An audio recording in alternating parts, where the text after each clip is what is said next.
Devlet gerçekten ekonomik tedbir alacaksa önce halka yönelik, halkı ifsad eden festivalleri terk etsin. Eğer festival yapacaksa toplumu bilinçlendiren, onlara güzel bir yön veren festivaller yapsın. Uygun değildir. Halkı hem ifsad ediyor hem de ekonomik olarak belediyeye ağır bir yük yüklüyor. Ekmek alamayacak çok insan vardır Batman'da. Bu paralar konserlere vereceğine halka verirse en güzeli odur. Belediyenin yaptığı festivallerle ilgili çok bilgim yok. Tasvir ettiğim bir konu da değil. Ama devletin de bir tasarruf yaptığını hiç düşünmüyorum. Devlet hiçbir şekilde tasarruf yapmıyor. Özellikle yani devletten kastım hükümettir. Har vurup harman savuruyor. Yani gidişat öyle gösteriyor ki çok daha kötü günler bizi bekliyor. Yani bu festivalmiş, eğlencelermiş, bunlarmış halkı uyuşturmadan başka hiçbir şey değil.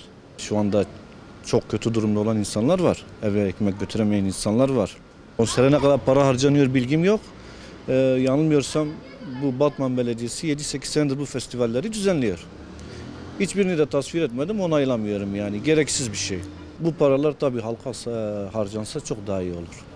Halkın ihtiyaçlarına ve ne bileyim Batman'ın yollarıdır, şuyudur, buyudur, ışıklandırmasıdır, çevre düzenlemesidir, parklarıdır. Bunlara harcansa çok daha iyi olur. Yani konserlerin gereksiz olduğunu düşünüyorum. Oraya yılına para harcanıyor, çok büyük rakamlar harcanıyor. Onun yerine daha önce de konuşmuş olduğumuz gibi işte Batman altyapı sorunları var ya da kaldırımlar yapılmıyor. Onun dışında daha güzel etkinlikler yapılabilir. Yani ihtiyacımız olan şey şu anda konser değil. Yani ulaşım, toplu taşımalardaki ulaşım fiyatlarının yüksekliği mesela oraya harcanan para yerine daha fazla otobüs getirilebilir mesela Batman'a. Ulaşım fiyatları düşürülebilir.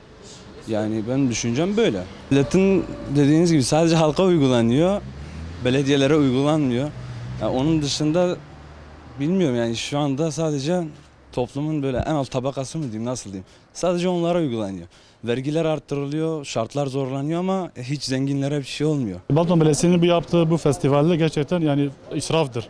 Ya bu gelen Batman Belediyesi'ne gelen bu paraları yani millete daha yani hizmetli bir şekilde yani sarf etse daha iyi. Şu an mesela madem ki hükümet bu kemer sıkma politikasına girmişse bu israf neyedir? Bu israf neyin nesidir? Yani bunları yerine başka bir mesela millette yani faydalı bir şekilde değerlendirse daha iyi olur. Yani bu gerçekten yani hem bizim örfümüze hem bizim adetimize uygun değildir. Yani İslam'da da böyle bir şey yoktur yani. Yani şimdi burada mesela ekmek bulamayanlar var, ihtiyaç sahipleri bir sürü vatandaş varken bu festivaller yani bir sürü israftır yani gerçekten bunlar yani ne örfümüze uyuyor ne adetimize uyuyor yani. Yani İslam'da da hiçbir yeri yoktur yani bunun. Batman Belediyesi için bunu iptal etmesini istiyoruz yani. Gerçekten bunu iptal edilmesi lazım yani. Yani belediyemiz duysun, valiliğimiz duysun. Yani konser yapıp da o paraya bir ton para veriyorsan git parkları yenile. Daha güzel yeşillik yap, daha modern yap. Yani o bana gelmiş orada cız cız yapıyor. Bana ne faydası var yani? Halk bir şey anlamıyor ki o cızdan. Ya millet nefes alamıyor Batman'da. Bu parklara da önem vermedikten sonra sen onu ne yaparsın? 50 tane hangi konserde kaç tane insan gitip onu seyrediyor? Çakal Çukur'dan başka. Çocuk gelip oradan köşeden uyuşturucu kullanıyor.